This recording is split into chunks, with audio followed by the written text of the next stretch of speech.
غرض جب وہ اس کو لے گئے اور اس بات پر اتفاق کر لیا کہ اس کو اندھے کنویں میں ڈال دیں، اور ہم نے یوسف کی طرف وحی بھیجی کہ ایک وقت ایسا آئے گا کہ تم انہیں ان کے اس سلوک سے آگاہ کرو گے اور ان کو اس وحی کی کچھ خبر نہ ہوگی۔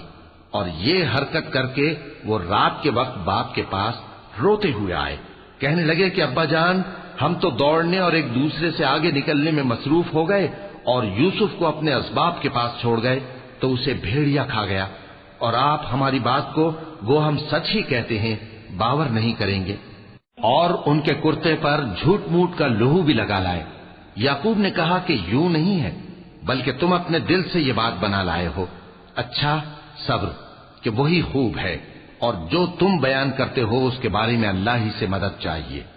اور اب اللہ کی شان دیکھو کہ اس کنویں کے قریب ایک قافلہ آوارد ہوا اور انہوں نے پانی کے لیے اپنا سقا بھیجا، تو اس نے کنویں میں ڈول لٹکایا، یوسف اس سے لٹک گئے۔ وہ بولا، زہے قسمت، یہ تو ایک لڑکا ہے، اور اس کو قیمتی سرمایہ سمجھ کر چھپا لیا۔ اور جو کچھ وہ کرتے تھے اللہ کو خوب معلوم تھا، اور انہوں نے اس کو تھوڑی سی قیمت یعنی معدود چند درہموں پر بیچ ڈالا، اور وہ اس سے بیزار ہو رہے تھے۔